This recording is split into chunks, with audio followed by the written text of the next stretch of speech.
Baik, Assalamualaikum warahmatullahi wabarakatuh. Selamat pagi semuanya, selamat pagi Prof. Neti dan Butika selaku dosen pengampu mata kuliah Manajemen Perkantoran. Pada pertemuan kali ini, perkenalkan nama saya Anindita Mutiara selaku moderator dari presentasi yang akan dipresentasikan oleh kelompok 9 mengenai konsep efisiensi perkantoran. Nah, sebelum kita memulai, eh, kita perkenalan dulu ya. Boleh di next slide.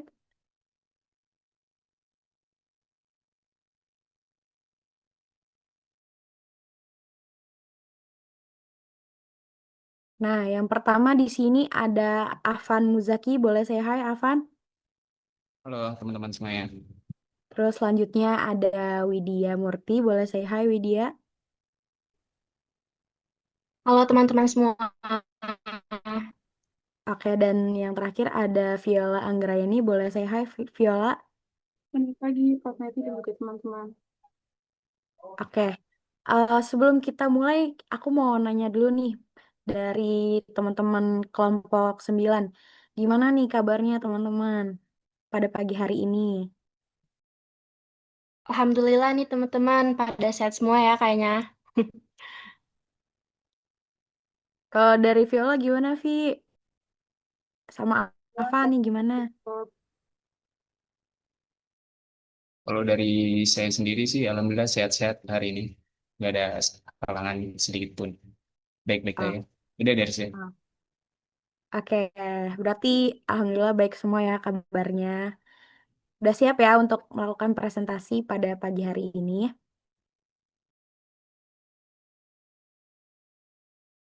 Siap dong. Siap-siap. Oke, mungkin boleh aja langsung di next slide.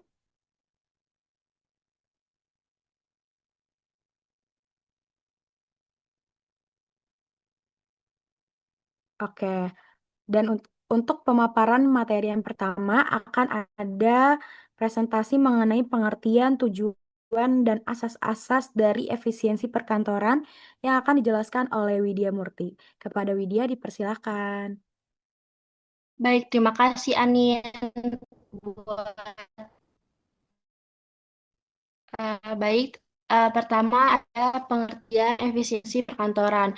Jadi, efisien itu berasal dari kata efisien yang artinya menghasilkan atau menggabungkan. Jika dalam Kamus Besar Bahasa Indonesia, efisien itu adalah mengerjakan sesuatu dengan baik dan benar tanpa membuang waktu, tenaga, dan biaya. Dan jika kantor adalah tempat dilaksanakannya kegiatan tata usaha. Dan jika perkantoran adalah hal yang berkaitan dengan kantor atau tata berkantor. Jadi dapat disimpulkan bahwa efisiensi perkantoran itu adalah pelaksanaan kegiatan perkantoran dengan cara-cara tertentu tanpa mengurangi tujuan. Nah, dilakukannya itu dengan cara apa? Dengan cara mudah mengerjakannya, murah biayanya, ringan bebannya, dan juga sedikit tenaganya seperti itu.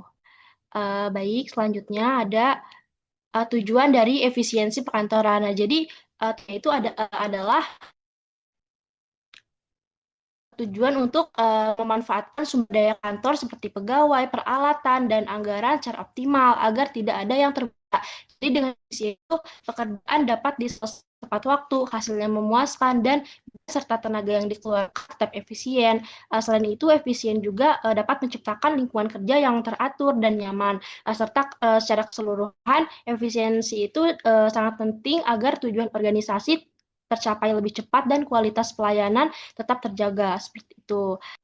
Baik, di sini ada asas efisiensi perkantoran yang dimana terbagi menjadi 5 asas. Yang pertama ada asas perencanaan. Perencanaan adalah merumuskan segala sesuatu untuk mencapai tujuan. Contohnya kan misalkan di kantor administrasi sekolah gitu kan ada seseorang yang namanya staff ya yang bertugas sebagai mengatur dana bantuan operasional sekolah gitu. Jadi bagaimana si staff ini tuh contohnya kayak misalkan merumuskan supaya dana-dana tersebut tuh teralokasikan dengan baik, terefisiensikan dan juga tepat sasaran seperti itu. Nah, yang kedua ada asas penyederhanaan. Penyederhanaan adalah eh mengubah kegiatan yang tadinya sulit menjadi lebih mudah. Contohnya kayak misalkan menyederhanakan sistem tanda tangan manual ke elektronik. Kalau manual itu kan susah ya, ribet gitu menggunakan dokumen fisik, kertas, pulpen kayak gitu. Nah, kalau misalkan pindah ke digital itu sistemnya elektronik. Jadi otomatis tanda tangan kita tuh udah masuk ke komputer dan bisa digunakan ke Microsoft Office kayak gitu. Nah, yang ketiga ada asas penghematan. Penghematan adalah mengurangi kegiatan berlebih supaya pengeluaran gak mahal. Contohnya kayak misalkan menghemat kertas, menghemat listrik ketika nggak digunakan lagi gitu. Nah, yang keempat ada asas penghapusan. Penghapusan adalah meniadakan kegiatan yang tidak diperlukan lagi. Contohnya kayak misalkan menghapus dokumen lama yang udah nggak diperlukan lagi gitu supaya dokumen yang baru juga nggak ketembuk sama yang lama seperti itu. Nah, yang terakhir ada asas penggabungan. Penggabungan adalah menyatukan dua unit menjadi satu unit. Contohnya kayak misalkan ada seorang staf yang tugasnya mengelola data siswa dan mengarsipkan dokumen. Nah, itu bisa dilakukan menjadi satu tim kerja supaya pengelolaan dan kerjasama menjadi lebih cepat seperti itu, teman-teman. Baik, saya kembalikan ke moderator. Terima kasih. Baik, terima kasih. Selanjutnya di sini akan ada penerangan mengenai penerapan efisiensi dalam kantor yang akan dipresentasikan oleh Viola. Kepada Viola, dipersilakan. Baik, terima kasih moderator. Selanjutnya di sini ada penerapan efisiensi dalam kantor. Jadi penerapan efisiensi perkantoran ini merupakan sebuah usaha untuk menggunakan semua sumber daya yang ada di kantor, seperti tenaga, waktu, ruang, alat, dan juga pikiran, dengan sebaik-baiknya agar pekerjaan dapat diselesaikan dengan lebih cepat, murah, ringan, dan tentunya tetap berkualitas. Nah, di sini terdapat 5 unsur penerapan efisiensi dalam kantor. Yang pertama itu ada penggunaan pikiran. Jadi penggunaan pikiran ini digunakan untuk mencari cara yang termudah dan efisien dalam menyelesaikan suatu pekerjaan. Yang kedua ada penggunaan tenaga. Penggunaan tenaga ini digunakan untuk dengan tujuan menyelesaikan pekerjaan dengan tenaga seminimal mungkin atau cara yang paling ringan dalam menyelesaikan suatu pekerjaan kantor. Contohnya itu kayak benda atau alat kerja yang setiap saat dipakai hendaknya itu ditaruh di dalam di tempat yang mudah diraih dengan tangan dengan tidak perlu menggerakkan badan secara sepenuhnya. Contohnya itu kayak pulpen, jepitan kertas, atau benda lain yang sering digunakan, ditaruh dalam kotak kecil, lalu diletakkan di atas meja agar memudahkan dalam pemakaiannya. Boleh di next. Lalu yang ketiga ada penggunaan waktu. Jadi maksud dari penggunaan waktu di sini itu untuk mencapai cara yang paling cepat untuk mengerjakan suatu pekerjaan. Jadi penggunaan waktu ini sangat bergantung pada manajemen waktu. Nah, waktu di sini tuh harus dimanfaatkan dengan sebaik mungkin agar pekerjaan dapat terselesaikan dengan tepat waktu tanpa adanya tugas yang tertunda, terlambat, ataupun terbengkalai. Lalu yang keempat ada penggunaan ruang. Penggunaan ruang di sini itu tujuannya untuk mencapai cara yang terdekat atau memanfaatkan tata letak kantor untuk menghemat jarak dan juga waktu gerak. Contohnya itu kayak lalu lintas luar kantor hendaknya diusahakan untuk menempuh jarak yang terpendek dengan menghapuskan perjalanan yang tidak perlu. Misalnya kayak alat perlengkapan kantor hendaknya itu ditaruh di dekat pegawai yang paling sering menggunakannya untuk mengurangi jarak mondar-mandir yang tentunya itu nggak efisien. Lalu yang kelima ada penggunaan benda. Nah, tujuan dari penggunaan benda di sini itu untuk mencapai cara yang paling ekonomis, termurah, dan juga multifungsi. Contohnya itu kayak dalam pembelian barang-barang keperluan tata usaha, sebaiknya itu dilakukan dengan cermat agar tidak terjebak pada penghematan semu. Nah, penghematan semu ini misalnya kayak saat kita membeli barang, kita biasa tergiur dengan harga murah. Nah, harga murah itu kan emang tampaknya itu menguntungkan gitu di awal. Tapi kalau misalkan daya tahan dari segi benda itu rendah, sehingga barang tersebut itu harus sering diperbaiki atau diganti, hal ini malah justru menambah biaya dan juga tentunya membuang waktu. Nah, jadi sebaiknya pada saat membeli barang, kita membeli dengan harga yang sedikit lebih mahal, namun memiliki kualitas yang lebih tinggi gitu. Itu bakal lebih efisien dalam jangka waktu panjang karena dapat mengurangi frekuensi perbaikan maupun penggantian. Boleh di next. Nah, lalu di sini selanjutnya ada penerapan efisiensi dalam kantor dan dunia pendidikan. Nah, efisiensi dalam lingkungan perkantoran ini dapat diterapkan melalui berbagai pendekatan dengan tujuan untuk mengurangi pemborosan, mempercepat alur kerja, serta menghemat sumber daya. Nah, di sini ada beberapa penerapan nyatanya. Yang pertama itu ada digitalisasi dokumen dan administrasi. Jadi ini tuh maksudnya menggantikan dokumen fisik dengan arsip digital untuk mengurangi penggunaan kertas, mempercepat akses informasi, dan juga memudahkan proses pencarian data. Yang kedua ada penggunaan aplikasi manajemen kantor atau e-office. Jadi, e-office ini merupakan sistem digital yang dapat memungkinkan proses surat menyurat, absensi, hingga pelaporan dilakukan secara otomatis, cepat, dan juga real time. Dan yang ketiga ada optimalisasi tata letak kantor atau layout. Nah, jadi penataan ruang kerja yang efisien ini dapat mengurangi waktu tempuh dan juga pergerakan pegawai yang nggak perlu. Nah, optimalisasi tata letak kantor ini juga dapat meningkatkan kenyamanan kerja dari para pegawainya. Lalu yang keempat ada penerapan sistem kerja berbasis target. Nah, jadi dengan adanya target kerja yang terukur dari segi output dan juga waktu, maka efisiensi kinerja ini dapat dimonitor dan juga tentunya dapat ditingkatkan. Dan yang terakhir ada pelatihan pegawai secara berkala. Jadi pelatihan ini itu memberikan pelatihan penggunaan teknologi dan juga penyederhanaan proses kerja sehingga dapat mengurangi waktu penyelesaian tugas serta meningkatkan kualitas dari hasil kerja. Dan yang selanjutnya ada penerapan dalam dunia pendidikan. Nah, efisiensi di sini itu juga menjadi faktor kunci dalam dunia pendidikan, terutama itu dalam meningkatkan layanan akademik dan juga administratif. Nah, penerapan nyatanya itu di sini ada sistem informasi akademik atau yang kita kenal dengan SIAKAD. Jadi dengan adanya SIAKAD ini, mahasiswa dapat mengakses informasi akademik seperti jadwal, nilai, dan juga administrasi secara daring tanpa harus datang bolak-balik ke kampus atau tentunya terkadang itu tidak efisien. Lalu yang kedua ada penerapan e-learning dan Learning Management System atau LMS. Nah, dengan adanya LMS di sini, pembelajaran dapat dilakukan secara fleksibel dan juga terdokumentasi dengan baik. Sehingga dosen dan mahasiswa ini juga dapat mengakses materi kapan saja dan juga dimanapun. Lalu yang ketiga ada digitalisasi arsip dan surat menyurat. Jadi proses administrasi seperti pengajuan magang, cuti akademik, skripsi, ataupun pengajuan surat observasi ini dapat dilakukan melalui platform digital sehingga hasilnya itu lebih cepat dan juga efisien. Dan yang keempat ada penjadwalan otomatis dan terintegrasi. Lalu yang terakhir ada penggunaan sarana multifungsi. Boleh di next.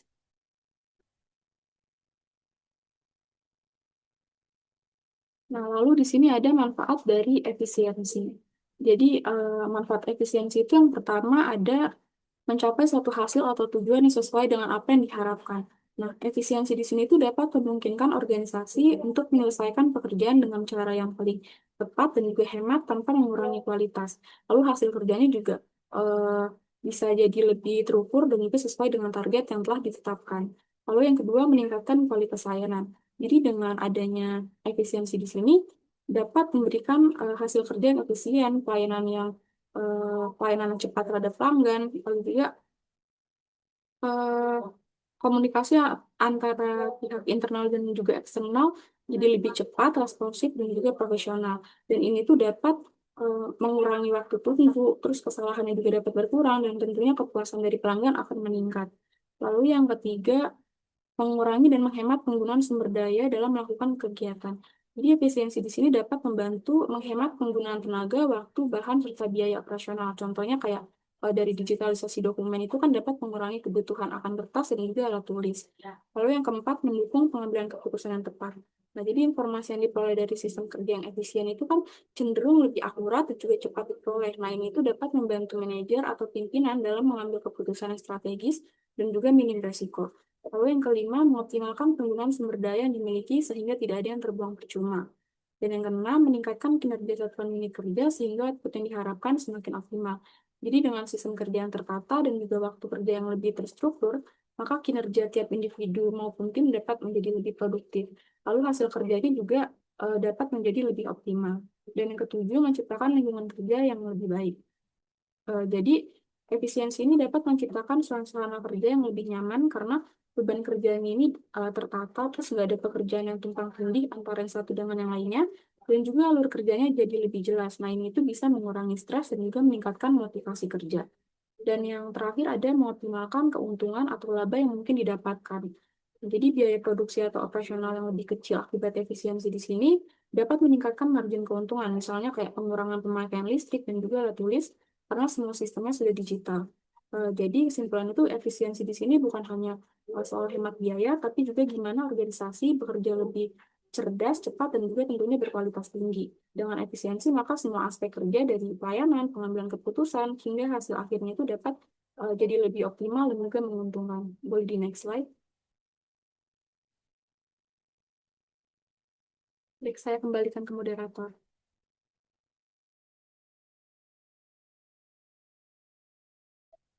Baik, terima kasih Viola. Selanjutnya akan ada pemaparan mengenai pendekatan dan teknik serta jenis standar kerja Lalu ada keuntungan standar kerja yang akan dipresentasikan oleh Avan. Kepada Avan dipersilakan. Terima kasih moderator atas kesempatannya dalam presentasi ini. Izin saya menyampaikan tentang pendekatan dan teknik pengukuran kerja. Menurut Winjoso Broto 2008, pengukuran kerja adalah metode penerapan keseimbangan antara kegiatan manusia yang dikontribusikan dengan unit output yang dihasilkan. Pengukuran waktu kerja ini berhubungan dengan usaha-usaha untuk menentukan waktu standar yang ditentukan dalam menyelesaikan suatu pekerjaan. Nah, waktu standar ini merupakan waktu yang dibutuhkan oleh seorang operator yang memiliki tingkat kemampuan rata-rata untuk menyelesaikan pekerjaan ini.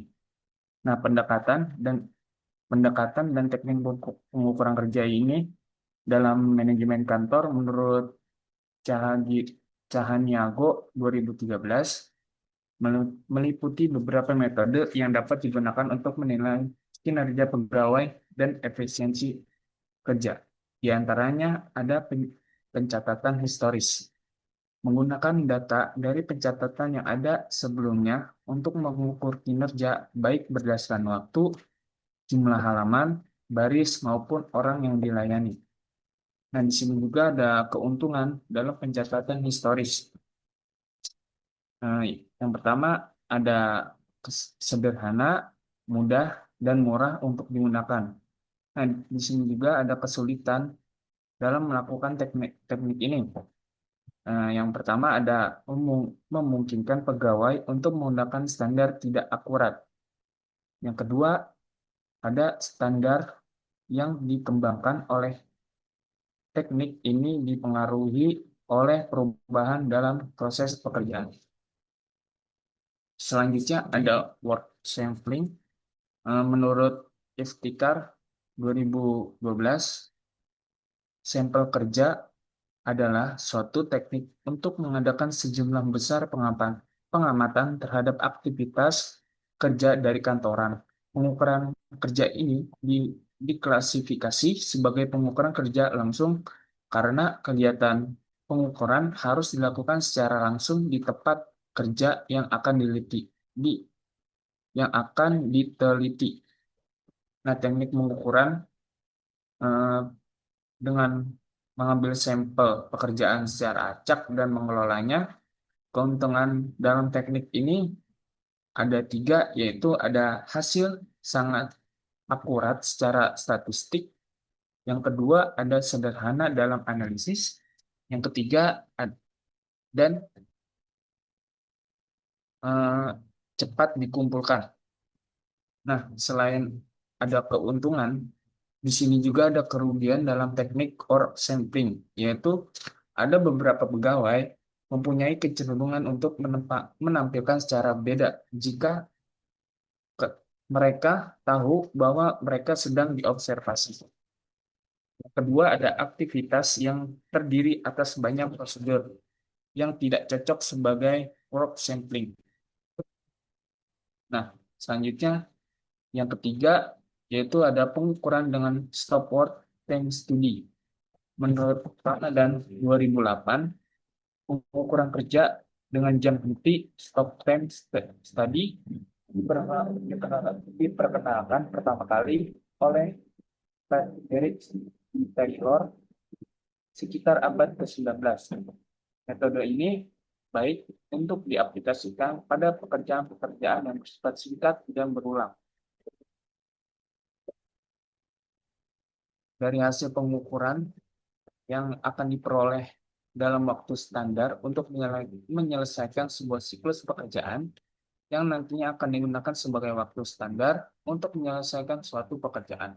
Untuk semua pekerjaan yang akan melakukan pekerjaan yang sama, teknik pengukuran ini dapat dilakukan secara diam-diam tanpa diketahui oleh pegawai yang diukur atau dilakukan secara terbuka. Nah, di dalam teknik ini juga ada keuntungan, yaitu ada merupakan hasil dari pengembangan standar yang akurat. Selanjutnya ada menghasilkan yang lebih akurat ketika pengukuran proses kerja terdiri dari elemen menit. Yang ketiga ada merupakan hasil dari pengembangan standar yang dapat siap digunakan untuk menilai performa pegawai. Dan di sini juga ada kerugian dalam teknik tim studi, yaitu ada proses pengukuran sering memerlukan analisis terlatih. Yang kedua, ada pegawai kantor akan menjaga reaksi negatif untuk menentukan standar dengan teknik stopwatch. Nah, yang keempat, selanjutnya ada motivation and time study, yaitu suatu asas yang dikenal dalam berbagai mencari satu cara terbaik untuk melakukan pekerjaan.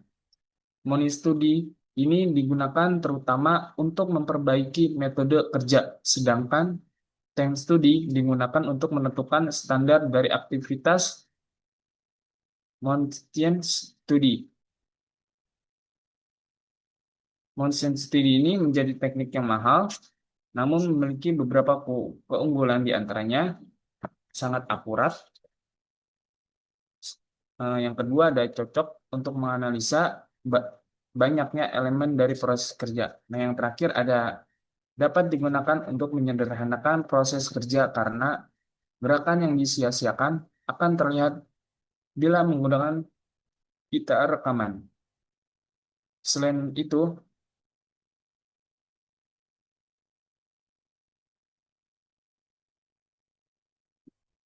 ada teknik kerugian juga di dalam teknik ini, yaitu ada membutuhkan banyak biaya bila dibandingkan dengan teknik pengukuran kerja lain.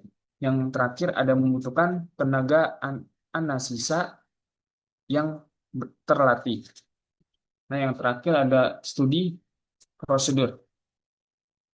Studi prosedur ini adalah suatu teknik pengukuran pekerjaan dengan mempelajari prosedur kerja yang telah ditetapkan dan yang telah dijalankan oleh pegawai. Bila berdampak positif, berarti suatu prestasi bagi pegawai yang bersangkutan ini. Demikian juga sebaliknya, ada dampak positif dan negatif. Bisa dilihat dari waktu, biaya, dan efisiensi yang dilakukan, terdapat ada beberapa keuntungan jika menggunakan teknik ini. Keuntungannya yaitu adalah membantu menentukan biaya kerja yang diperlukan. Yang kedua, ada meningkatkan bangsawan yang lebih baik melalui studi dan kebiasaan yang dikerjakan pegawai. Yang terakhir ada mengevaluasi kinerja pegawai sesuai tujuan baik volume kerja, waktu, dan kualitas kerja. Bisa di next slide-nya.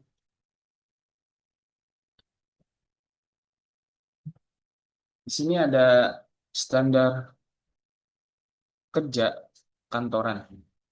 Nah, dikutip dari buku Manajemen Administrasi Perkantoran Modern, Badri Munir Skoco 2007, standar kerja dalam sebuah perusahaan atau kantor merupakan alat yang digunakan untuk melakukan penilaian terhadap kinerja masing-masing karyawan. Nah, selain itu juga ini digunakan sebagai bahan untuk melakukan evaluasi serta meningkatkan kinerja karyawan. Karena dengan adanya standar kerja, maka dapat mengetahui bagian-bagian mana yang perlu diperbaiki untuk meningkatkan kualitas. Nah, di sini ada jenis-jenis standar kerja menurut Quebley dan buku yang ditulis oleh Skoco 2007 dibagi menjadi 3 kategori, yaitu ada standar kualitas. Adalah jenis standar kerja yang mengukur sebuah kualitas bukan berdasarkan angka, tetapi penilaian subjektif. Standar kualitas biasanya digunakan untuk mengukur ketetapan posisi kerja pegawai hingga beban pekerja yang dapat diterima. Contoh, sebuah perusahaan menetapkan bahwa semua dokumen yang diketik harus mengikuti format standar perusahaan, bebas dari kesalahan ketik, dan menggunakan bahasa yang baku serta profesional. Yang kedua ada standar kuantitas, yaitu standar yang bisa diukur dengan angka dan hasil nyata dengan objektif. Umumnya pada standar kuantitas dapat digunakan untuk menghitung durasi pekerjaan, target output, kerja per menit waktu. Contohnya seperti seseorang petugas administrasi diharapkan dapat menyelesaikan pengarsipan minimal 50 dokumen per hari. Nah, yang ketiga ada standar deskriptif, yaitu standar deskriptif merupakan untuk menilai karakteristik deskriptif yang diterima oleh suatu wilayah atau objek suatu kantor. Standar ini biasanya dapat digunakan untuk mengukur profesionalitas, integritas, sikap dalam memberikan pelayanan, dan sebagai sebagainya. Contohnya, perusahaan memiliki kebijakan bahwa semua tamu yang datang harus melapor ke resepsionis, mengisi buku tamu, dan diberikan waktu pengunjung sebelum memasuki area kerja.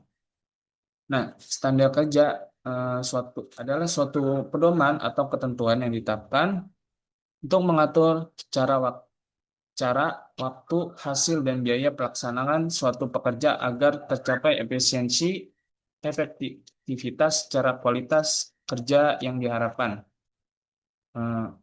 Bisa di next.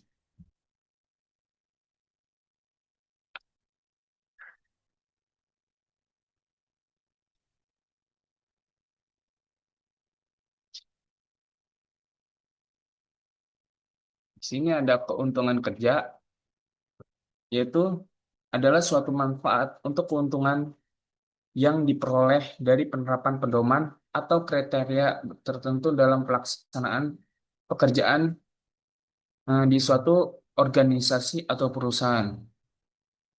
Penggunaan standar kerja memberikan beberapa keuntungan penting, yaitu menurut Gar Ryerson DDK 2005 antara lain.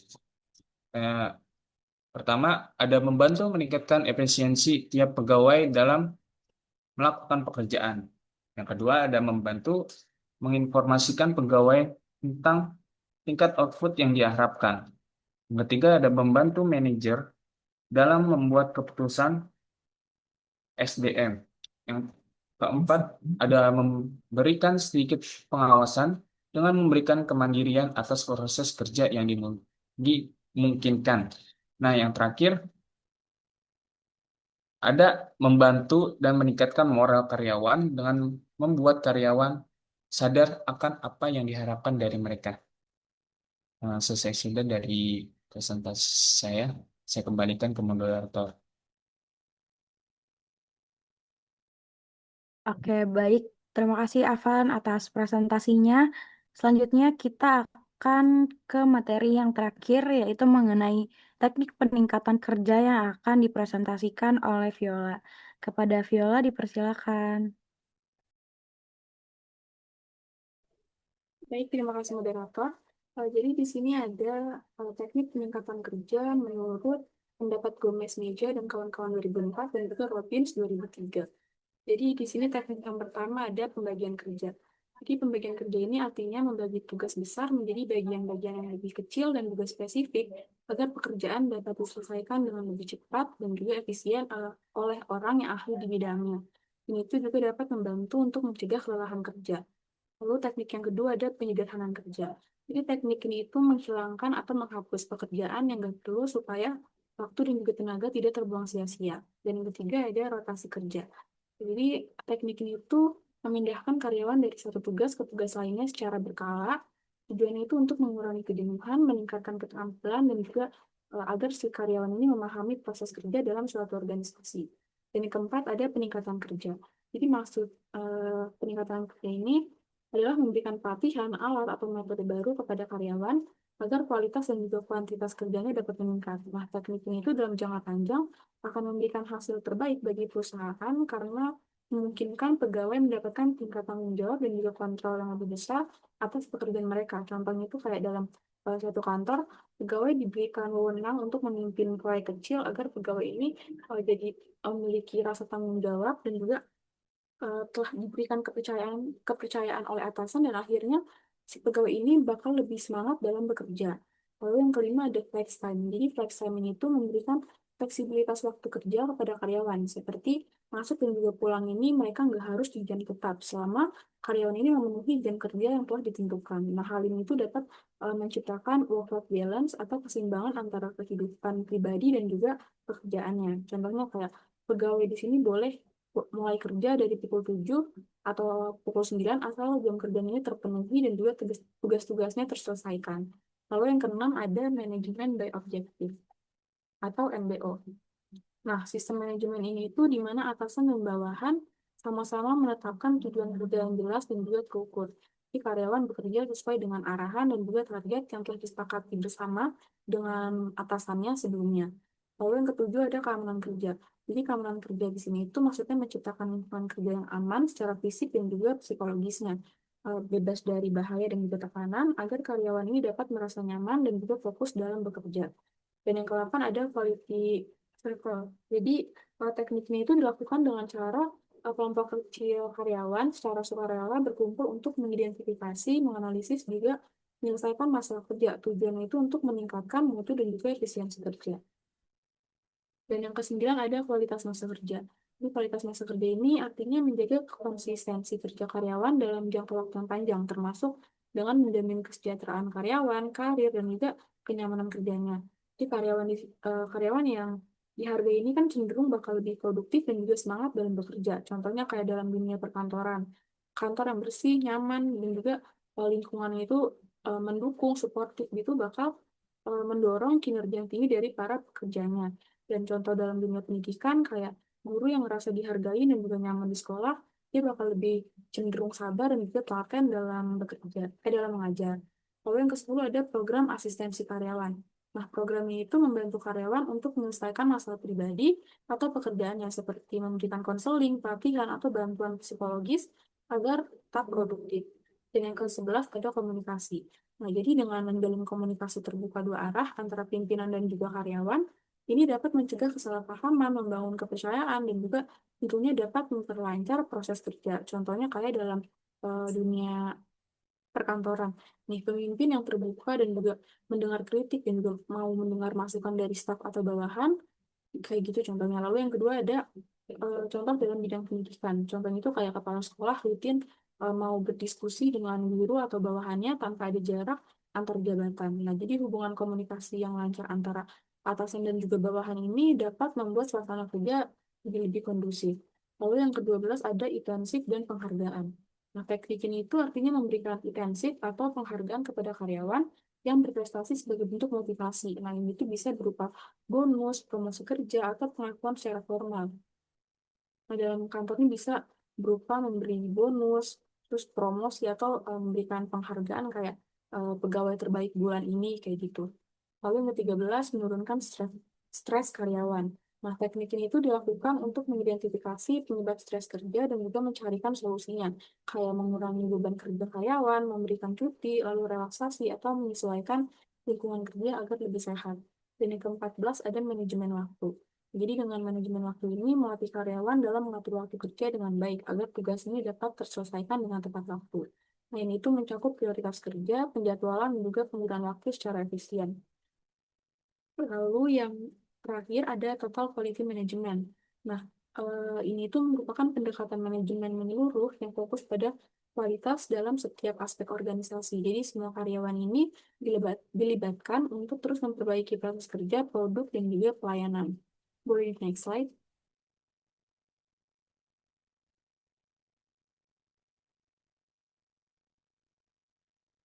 Baik, saya kembalikan ke moderator.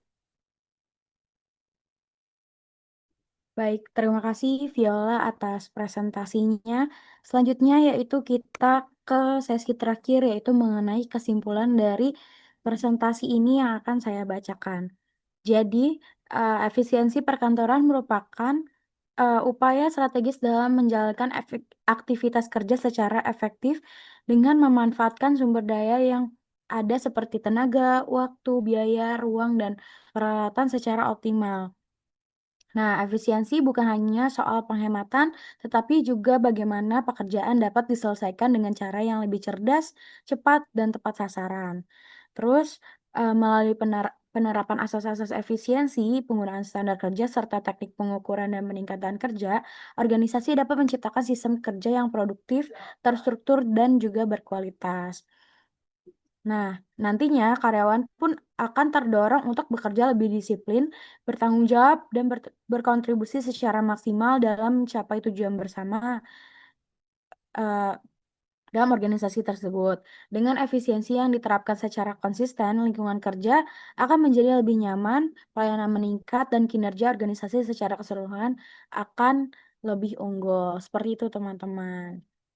Nah, baik, selesai sudah pemaparan presentasi hari ini dari kelompok 9 mengenai konsep efisiensi kantor. Saya mengucapkan terima kasih banyak kepada teman-teman kelompok dari kelompok 9 yaitu ada Viola, Avan, juga Widya atas presentasinya. Terima kasih juga untuk Prof. Neti dan Butika selaku dosen pengampu mata kuliah manajemen pendidikan serta teman-teman yang mendengarkan presentasi pada hari ini. Semoga segala materi yang dipaparkan oleh teman-teman kelompok 9 dapat bermanfaat untuk teman-teman semuanya. Sekian dari presentasi dari kelompok 9. Saya sebagai moderator hari ini pamit undur diri, kurang lebihnya mohon maaf. Wassalamualaikum warahmatullahi wabarakatuh. Terima kasih semuanya. Waalaikumsalam warahmatullahi wabarakatuh.